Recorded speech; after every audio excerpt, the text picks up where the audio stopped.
네, 오늘 수요일 저녁 성경 파노라마 시간 함께 예배드리는 우리 성도님들에게 큰 은혜가 있기를 축복합니다. 오늘은 성경책 나훔이라는 성경책의 내용을 우리 살펴보면서 은혜를 나누려고 합니다.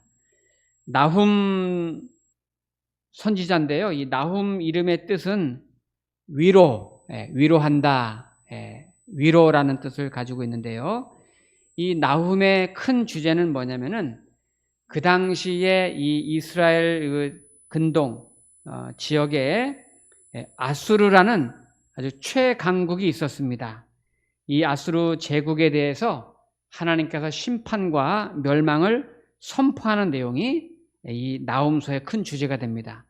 왜냐하면 하나님의 나라인 하나님의 백성인 유다 나라를 괴롭히는데 너무 심하게 괴롭히고 힘들게 하니까 하나님께서 하나님의 백성, 하나님의 성도를 괴롭히는 그 아수르를 이제 곧 하나님의 이름으로 멸망시킬 것이다 하면서 하나님의 자녀들에게 위로를 주는 메시지가 오늘 나훔서에 담아져 있어요. 이 소선지서 중에 하박국, 오바댜, 나훔 요 세 책은 이스라엘 유다 백성에 대한 내용이 아니라 주변국들에 대한 심판과 멸망에 관한 책이에요. 예를 들면 하박국 내용도 이렇게 읽어보면 바벨론 제국에 대한 심판과 멸망에 대한 내용이고, 또 오바댜라는 책도 이스라엘 옆에 있는 에돔 나라에 대한 심판과 멸망에 대한 책이고, 오늘 나훔도 이스라엘 저 북쪽에 있는 아수르 제국의 심판과 멸망에 대한 책입니다. 우리가 지난번까지 보았던 주전 8세기 아모스, 호세야, 이사야, 미가 이런 책들, 이런 선지자들을 보았는데요. 오늘은 조금 더 가까이 7세기 시대 또는 6세기 초까지 있었던 요 시대는 오늘 나훔, 스바냐, 하박국, 예레미야 이런 선지자들이 이제 활동을 했었습니다. 그래서 이제 그런 선지자들을 앞으로 이제 몇 주 동안 보도록 하겠습니다. 그러면 오늘 우리 나훔서를 보면서 나훔서는 크게 두 주제를 우리가 살펴볼 텐데요. 첫 번째 주제는 뭐냐? 제가 주보에 기록을 했는데, 하나님을 대적하는 것은 어리석은 인생입니다. 첫 번째 나훔서의 주제는 하나님을 대적하는 것은 어리석은 인생입니다 라는 것입니다. 나훔 선지자는 마치 우리 고려의 최영 장군처럼 그런 기계를 가진, 고려 말기에 이 최영 장군이 칼을 옆에 탁 차고서 요동을 정벌하러 출발하잖아요. 마치 그런 느낌을 연상케 하는 선지자가 이 나훔 선지자입니다. 나훔 선지자는 이스라엘 이 유다 나라 백성을 괴롭히는 저 강대국, 그 당시에 초강대국이었던 아수르 제국을 향해서 아주 날쌘 예언을 하고 담대하게 선포하는데요. 자, 우선 나훔 1장 1절을 한번 보겠습니다. 니느웨에 대한 경고, 곧 엘고스 사람 나훔의 묵시의 글이라. 자, 여기 아수르라는 말은 나오지 않고 니느웨에 대한 경고라고 했는데요. 이 니느웨가 바로 아수르의 수도입니다. 아수르의 수도. 아수르 제국의 수도가 니느웨입니다. 아수르의 심장부죠. 이 당시에 니느웨에는 30만 명의 인구가 살 정도로 아주 큰 거대한 도시였고, 이 아수르 제국의 가장 심장부와 같은 그런 곳이 이 니느웨인데, 이 나훔이 니느웨를 향해서 너희가 머지않아 심판을 받고 멸망할 것이다 이렇게 예언하는 거예요. 근데 이 당시로서는 사실 초강대국이고 유다와 이스라엘은 감히 비교할 수 없는, 계란으로 바위치는 것 같은 그런 상황이지만, 나훔은 하나님의 말씀을 듣고 하나님이 나랑 함께 한다는 걸 확신했기 때문에 예언자로서 담대하게 이제 외칠 수가 있었던 거죠. 그러면 왜, 아까 서두에도 말씀드렸지만 왜 이스라엘 유대 나라를 괴롭히는 이 아수르, 또 에돔, 또 바벨론 이런 나라들에 대해서 하나님이 심판과 멸망을 예언하셨을까? 오늘 특히 아수르를 왜 하나님이 심판하신다고 나훔 선지자 이 나훔서를 통해서 그 내용을 말씀하셨을까? 왜냐하면 이 아수르는 이스라엘 백성들의 공포의 대상입니다. 얼마나 무섭고 얼마나 잔인한지 우리가 상상하는 그 이상으로 유다 백성들을 엄청나게 괴롭혔어요. 이 아수르의 조상이 누구냐면 쭉 창세기로 거슬러 올라가면 창세기 10장에 족보가 나오는데 그 족보 중에 셈족 계열의 니무롯이라는 사람이 나와요. 이 니무롯이라는 사람이 누구냐면 바벨탑을 쌓아서 하나님 앞에 교만하게 대적을 했던 사람이 니무롯입니다. 그러니까 니무롯의 이름의 뜻이 반역하다 이런 뜻을 가지고 있는 거죠. 그러니까 우리 조상이 중요한 거예요. 선조가 중요한 거예요. 믿음의 후손이 얼마나 중요합니까? 이 니무롯의 후손이 반역하는 일을 계속 하나님에 대해서 일으키고 교만하고 대적하는데 그 후예가 바로 아수르 제국을 이루게 된 거예요. 아수르가 얼마나 잔인한가? 고대 관련 자료들을 보면은 이스라엘 백성들을 이제 이 북쪽 이스라엘이 아수르에 의해서 망한 거잖아요. 그 포로를 막 붙잡아서 끌고 갈 때에 이 손목에다가 구멍을 냈어요. 예, 구멍을 내가지고 거기다가 밧줄을 껴가지고 여러분 예수님도 십자가에 못 박히실 때 손목에 못이 박혔다는 학설이 더 강합니다. 왜냐하면 이스라엘 백성들은 손바닥이라고 말할 때 손목을 포함한 손목을 포함한 개념으로 손바닥이라는 단어를 사용하고 있고요. 실제로 손목에 못이 박혔다면 금방 찢어졌을 거예요. 예수님이 6시간 동안 매달려 있을 때. 그래서 손목에다가 예수님도 한 6인치, 7인치 되는 못을 박혔을 것이다. 이 고고학자들이 그렇게 추정하고 있죠. 이 아수르에 끌려가는 이스라엘 백성들이 손목에 구멍을 뚫고 거기에 밧줄을 전부 포조들 전부 다 막 이 구멍을 뚫어서 줄줄줄줄 막 줄 껴서 묶어가지고 또 발에도 전부 다 그렇게 묶어가지고 짐승처럼 끌고서 이스라엘 백성들을 포로로 잡아간 거예요. 그리고 끌려온 죄수들 중에 말을 듣지 않는 죄수들은 손톱을 빼고 발톱을 빼고 머리를 막 이렇게 칼로 해서 이렇게 머리를 벗겨내는 그런 아주 험악한 일들도 있었고요. 또 심지어 예전에 그 형벌 중에 그런 형벌, 이 아수르에서부터 시작됐는지 모르겠어요. 이 튼튼한 말 4마리를 사방에 놓고 사람 이쪽 팔을 또 오른쪽 팔, 왼쪽 팔, 이쪽 다리, 이쪽 다리를 말에 묶어가지고 동시에 채찍으로 딱 치면 말이 사방으로 달리면 사람의 사지가 이렇게 찢어지는 정말 상상하기도 어려운 그런 일들이 이 아수르 사람들이 이스라엘 백성들에 대해서 그런 짓을 행한 아주 포악하고 잔인한 사람들인 거죠. 그러니까 이스라엘 백성들 입장에서 얼마나 무섭고 두려웠겠어요. 자, 거기 3장 1절에 이런 표현이 있습니다.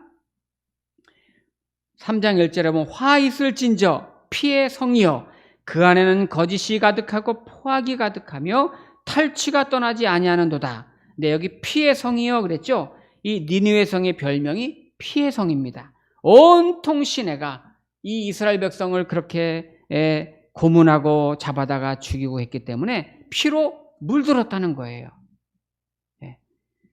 심지어 이 고대사의 기록에 보면은 북이스라엘 백성이 아수르에 멸망당해서 끌려갔을 때 이스라엘 백성들을 전부 죽여가지고 그 시신의 목을 이 머리만 다 잘라내가지고 그 머리만 가지고 이 피라미드 탑을 쌓았다. 이런 기록도 있어요. 생각만 해도 무섭고 잔인한 사람들이죠. 그래서 세상에 이 아수르는 자기네가 두려워할 게 없어요. 아주 초강국이니까요. 무너지지 않을 줄 알았던 그런 강대국에 대해서 나훔이 예언을 하고 예언대로 멸망하게 되는데요. 오늘 2장 13절 말씀을 보겠습니다.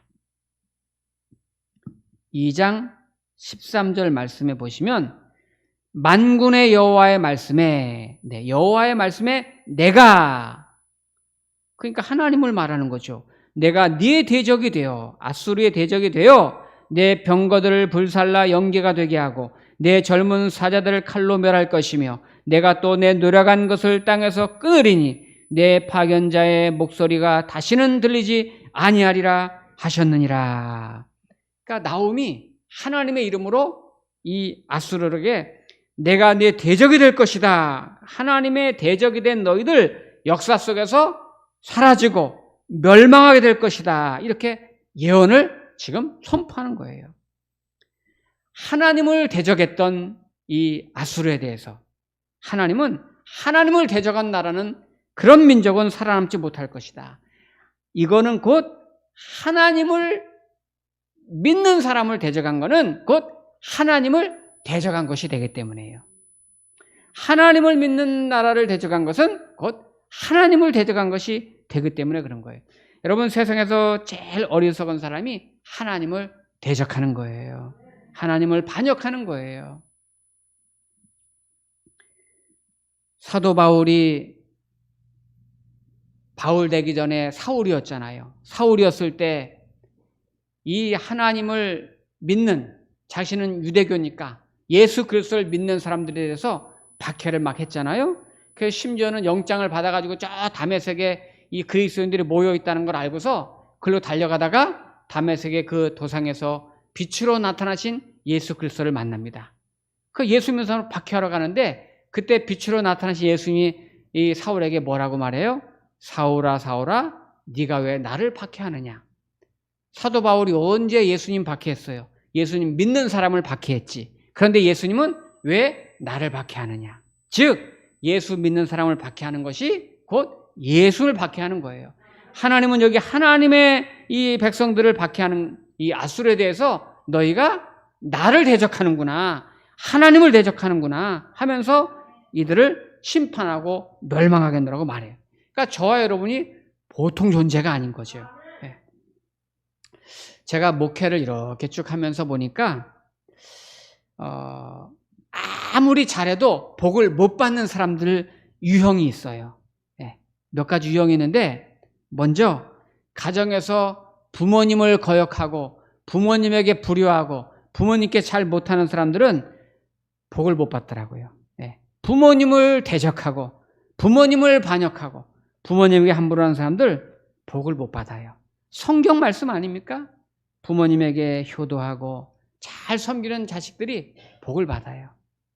그리고 또 저는 개인적으로 선생님, 교사의 직업을 가진 사람을 참 좋아해요.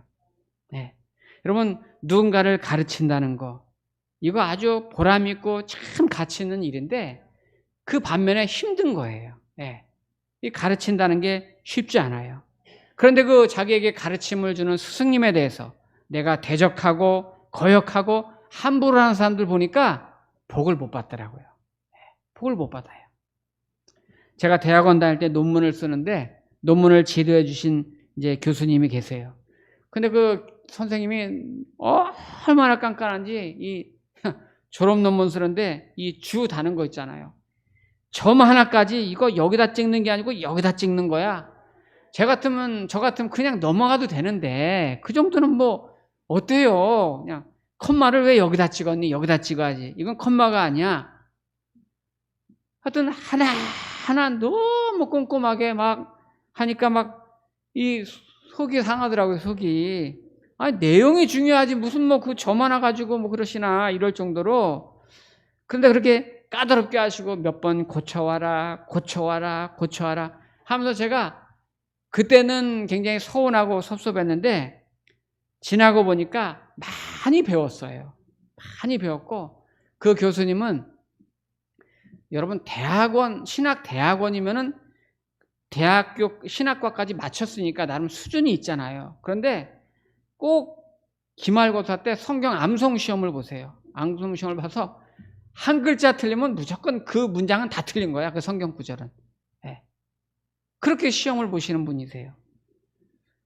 덕분에 지나고 나서 참 제가 너무 고맙고 너무 감사하고 제대로 공부했구나 하는 것을 깨닫게 됐죠. 그리고 여러분, 아무리 자기가 열심히 하고 잘해도 복 못 받는 사람이 있는데 목회자에게 여러분 절대 함부로 그 대하면 안 돼요. 목회자하고 반목 관계, 갈등 관계, 그런 사람은 참 어리석은 사람이에요. 여러분, 같은 사람이고 인간으로 왔지만은 하나님을 대신해서 하나님께서 선택하셔서 하나님의 말씀을 전하고 또 나를 위해서 하나님이 기도해 줄 수 있도록 세우신 주의 사자인데 항상 좋은 관계를 유지해야 되지, 여러분 갈등 관계를 유지하면 안 되는 거예요. 제가 오늘 새벽 기도하다가 그 시편 오늘 그 본문 중에 이제 나와서 말씀드린 게 있는데, 제가 기억나는 성도가 두 종류가 있다 그랬어요. 세월이 흘러도 제가 목회한 지 벌써 다른 교회에서 담임 목사 한 두 군데 하고 이렇게 왔는데 지금 15년, 16년, 20년이 됐는데도 그 교회를 떠나왔지만 꼭 두 종류 교인이 생각나요. 한 종류는 그렇게 목회자를 괴롭힌 성도 생각나. 얼마나 그 성도 때문에 내가 힘들었는지 속상한지 지금 세월이 흘렀는데도 그 성도가 생각나요. 자, 어떻게 하면 좋아? 근데 또 한 성도는 너무 고마운 성도가 있어요. 목회자를 알아주고 위로해주고 그런 성도가 생각나요. 세월이 이렇게 흘렀는데도 그분 이름도 생각나고 그 자녀들은 잘 있을까 생각이 나요. 구약 성경에도 보면은 주의 종들을 함부로 대하다가 여러분 큰 일을 당하는 경우가 있잖아요. 제가 앞에서 설교하고 있기 때문에 이거에 대해서 더 자세히 말씀드리기는 어렵지만 하나님을 믿는 백성들, 하나님의 성도들을 하나님은 굉장히 귀하게 여겨요. 그래서 시편 16편 3절에 보면은 땅에 있는 성도는 존귀한 자들이니, 이런 구절이 있잖아요. 땅에 있는 성도는 존귀한 자들이니. 그러므로 성도를 대적하고 교회를 대적하는 것은 하나님을 대적하는 거예요. 하나님이 여러분 복의 근원인데 하나님을 대적하면 안 되잖아요. 아수르가 그래서 망하는 거예요. 로마서 8장 31절에 보면 이런 말씀이 있죠. 그런즉 이 일에 대하여 우리가 무슨 말을 하리요? 만일 하나님이 우리를 위하시면 누가 우리를 대적하리요? 하나님이 우리를 위하시면 누가 우리를 대적하리요? 하나님이 이정수 목사를 위하시면 누가 대적하리요? 하나님 우리 성도님들을 위하시면 누가 우리 성도님을 대적하리요? 여러분, 저와 여러분은 하나님이 지키시고 보호하시고 함께 하신 줄로 믿습니다. 위하고 계신 줄로 믿습니다. 또 한 가지 오늘 주제는, 나훔서의 주제는 진정한 위로는 하나님의 말씀으로부터 나옵니다. 진정한 위로는 하나님의 말씀으로부터 나옵니다. 나훔 선지자의 이름의 뜻이 위로하다 이런 뜻이 있다고 말씀드렸죠. 우리 성도님들, 나훔 선지자가 아수르 때문에 두려워하고 불안해하는 이스라엘 백성들에게 위로의 선지자가 되어줬어요. 얼마나 성도들이 불안하고 두려울 때 나훔 선지자의 외침을 통해서 위로를 받았는지 몰라요. 우리 성도님들도 누군가의 위로가 되기를 축복합니다. 성도님들 때문에 다른 성도가 위로를 받고, 성도님들 때문에 내 이웃이 위로를 받고, 성도님들 때문에 여러분 직장에 있는 누군가 위로를 받고, 내 주변의 이웃들이 위로가 되고 힘이 되는 그런 사람이 되세요. 제가 교회를 개척을 하고서 쭉 이제 새벽 기도, 주일 예배, 수요 예배 이렇게 강단에서 준비하고 또 예배하고 설교하고 목회하면서 항상 여러분이 강단에 서서 제가 힘있게 말씀을 전하지만 제 속이 항상 좋기만 할까요? 그렇지 않을 때도 있을 거잖아요. 그죠? 근데 어느 날은 막 설교를 하면은 우리 성도님들 표정만 봐도 제가 알아요. 아, 은혜를 받고 있구나. 말씀이 잘 선포되고 있구나. 근데 어느 날은 전혀 반응도 없는 것 같고 저도 별로 기운도 없는 것 같고 그럴 때가 있어요. 그런데 그때 어느 날, 그때 개척한 지 한 3, 4년 됐을 때인데 설교 마치고 이제 저 밖에 나가서 이제 성도님들 나가는 거 인사하고 있는데 어느 권사님 한 분이 오셔서 저의 손을 꼭 잡으면서 목사님, 오늘 제가 너무 위로를 받고 은혜를 받았습니다. 그러는 거예요. 그러면서 목사님, 저는요, 제가 지금까지 다른 교회 목사님 설교를 다 들어봤는데 우리 목사님이 최고 말씀 잘하세요. 그러는 거예요. 제가 그 뻥인 줄 알지. 아유. 그런데 너무 그 말이 위로가 되는 거예요. 네, 위로가 되는 거예요. 너무 위로가 되는 거예요. 우리 성도님들도 누군가에게 위로가 되기를 여러분 축원합니다. 그런데 우리가 진정한 위로는 사실 하나님의 말씀에 있어요. 예. 오늘 아수르가 너무 무섭고 잔인해서 이스라엘 백성들이 덜덜덜 떨 때 이 나홈이 담대하게 나타나서 외칩니다. 자, 1장 3절 말씀. 여호와는 노하기를 더디하시며 권능이 크시며 벌받을 자를 결코 내버려 두지 아니하시느니라. 여호와의 길은 회오리 바람과 광풍에 있고 구름은 그의 발에 티끌이로다 하면서 백성들에게 하나님이 가만히 있지 않을 거야, 염려하지 마라, 두려워하지 마라, 그런 거예요. 1장 12절에 보니까 여호와께서 이같이 말씀하시기를 그들이 비록 강하고 많을지라도 반드시 멸절당하리니 그가 없어지리라. 내가 전에는 너를 괴롭혔으나 다시는 너를 괴롭히지 아니할 것이라. 이제 내게 지은 그의 멍에를 내가 깨뜨리고 내 결박을 끊으리라. 지금 아수르가 아무리 강하고 많을지라도 하나님의 말씀에 그들을 끊을 것이고 멸망시킬 것이다. 이렇게 하나님의 말씀으로 나홈이 선포하는 거예요. 이스라엘 백성들이여 걱정하지 마십시오. 두려워하지 마십시오. 하나님이 아수르를 멸망시킬 것입니다. 여러분을 끊을 것입니다. 이렇게 나홈이 하나님의 말씀을 그들에게 전하는 거예요. 그런데 실제로 나홈이 이렇게 전한 후에 몇 년 되지 않아서 주전 621년에 그렇게 무너질 것 같지 않았던 아수르 제국이 바벨론에 의해서 하루아침에 무너져 내렸습니다. 제가 대학 다닐 때인가요? 어느 날 아침에 조간신문을 딱 보니까 깜짝 놀랄 네 글자가 딱 떠 있는 거예요. 그게 뭐냐면 소련 붕괴,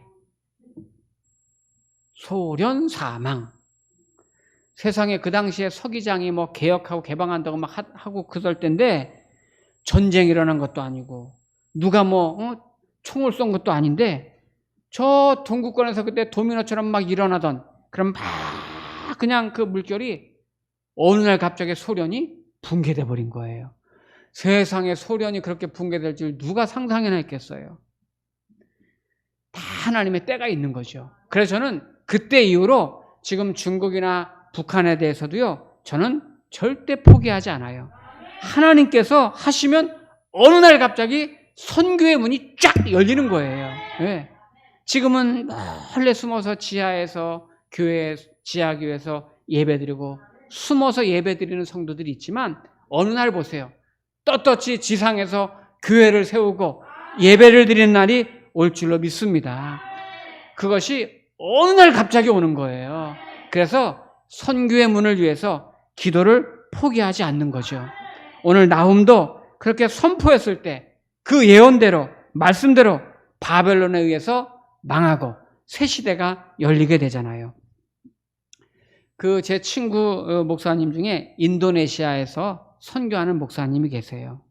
이 목사님이 이제 인도네시아 이제 해안가에서 교회를 이제 좀 이렇게 허름하게 짓고서 교회 선교를 하고 있는데 그 기독교 교회를 얼마나 박해하는지, 특히 그 지역에는 이슬람 사람들이 많으니까 일부러 막 동네 사람들까지 막 동원해가지고 교회를 그렇게 핍박하는 거예요. 어느 날은 가서 선교하고 쭉 전도하고 와보니까 교회가 불살라 있기도 하고 막 지나가다가 막 돌멩이를 맞기도 하고 참 이 극단적인 교회에 대해서 이 안티들에 의해서 많이 고생을 하시더라고요. 근데 2019년도에 인도네시아에 여러분 기억하실지 몰라요. 어마어마한 막 강력한 지진이 일어나면서 쓰나미가 해안가를 쫙 덮쳤던 일이 있었어요. 예. 어마어마한 쓰나미가 그 해안을 쫙 덮쳤. 그때 인도네시아는 그렇게 잘 사는 나라가 아니지만 그쪽 해안이 경제 특구로 지정해가지고 굉장히 이렇게 특별히 이렇게 좀 신경 썼던 지역인데 그 지역에 쓰나미하고 지진이 나서 그냥 완전히 폭삭 다 망가져버리고 말았어요. 근데 선교사님도 물론 그 교회도 피해를 입었죠. 근데 이 선교사님이 다시 교회를 수습하고 동네를 위해서 이제 이 한국에 있는 목사님들한테 편지를 보내서 도움을 막 요청해가지고 저도 이제 그때 좀 보내준 적이 있고 막 여러 교회에서 이렇게 도와줬죠. 그런데 이 선교사님이 그 선교 후원금 받은 것으로 그 주변에 보니까 뭐 집이 다 날아가고 없어진 데가 너무 많으니까 마을마다 다니면서 쌀을 사가지고 전부 쌀을 막 나눠준 거예요. 그런데 자기를 핍박하고 교회를 불사르고 돌을 던지고 그랬던 사람들에게 쌀을 갖다 주는 거예요. 그러니까 이 사람들이 거기서 마음이 열리는 거죠. 나는 저 사람을 박해했는데, 저 교회를 내가 불살랐는데 저 선교사님은 나에게 쌀을 갖다 주는구나. 그러면서 그들이 위로를 받고 힘을 얻고 마음의 문이 열리기 시작한 거죠. 이 목사님이 좋아하는 말씀이 시편 20편 7절인데 어떤 사람은 병거, 어떤 사람은 말을 의지하나 우리는 여호와 우리 하나님의 이름을 자랑하리로다 그랬습니다. 이분은 거기서 선교하면서 다른 거를 의지하지 않고 하나님의 이름 자랑하러 내가 왔는데 이런 마음으로 그걸 견뎌내는 거죠. 저와 여러분들 때로는 힘들고 때로는 어렵고 고단하고 박해받아도 여러분 하나님의 때가 있는 것 같아요.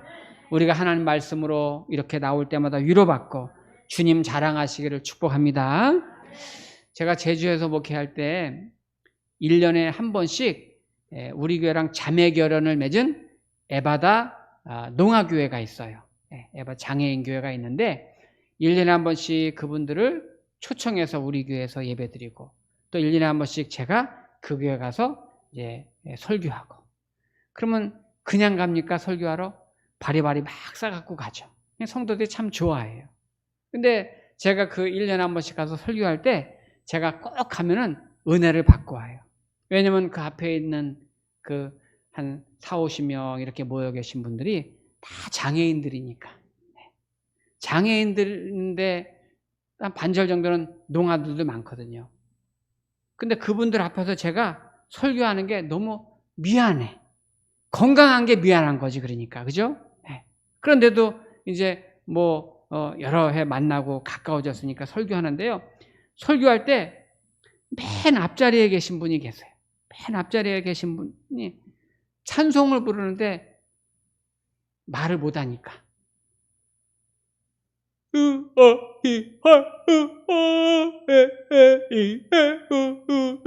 이렇게 불러, 찬송을. 근데 저는 그분이 너무 은혜스러운 거야, 그 찬송. 네. 그분이 그 찬송을 제일 좋아한대요. 주 없이 살 수 없네. 그 찬송만 나오면은 막 춤추듯 신나가지고 막 말은 못하니까 이러면서 막 부르는데 제가 그 예배인도 하다가 그 찬송 그 모습 보면서 막 마음에 막 감동을 받고 울기도 하고 그래요. 찬송 중에 거하시는 하나님을 그분을 통해서 제가 체험하는 거죠. 찬송도 여러분 하나님의 말씀으로 지어진 곡입니다. 하나님의 말씀은 찬송을 통해 기도를 통해 우리에게 얼마나 위로가 되는지 몰라요. 여러분 말씀이 여러분 힘들 때 요한 웨슬레처럼 말씀은 나에게 침대가 되고 말씀은 나의 의자가 되고 그런 고백을 했잖아요. 저 여러분 힘들 때마다 하나님 말씀을 통해서 위로받고 힘을 얻고 여러분 이 험한 세상을 넉넉히 이기며 살기를 주의 이름으로 축원합니다. 기도하겠습니다.